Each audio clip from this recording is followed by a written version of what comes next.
নমস্কার। সুনীল গঙ্গোপাধ্যায়ের লেখা একবারই জীবনে। দুই হাতে মৃত্যু নিয়ে ছেলে খেলা করার বিলাস প্রথম যৌবনে ছিল।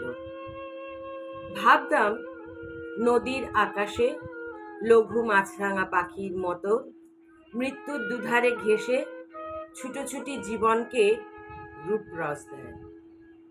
বারবার আমি কি যাইনি সেই মৃত্যুমুখী দক্ষিণের ঘরে? বাঁধের কিনার থেকে গড়ানো বন্ধুর হাত ধরে থাকা আন্তরিক মুঠি যমদণ্ড দেখেছিল। যৌবনে এ সবই খেলা।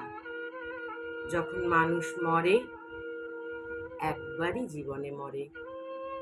তারপর আর কোনো খেলা নেই, আর কোনো অস্পষ্টতা, নদীর কিনারে বসে থাকা নেই।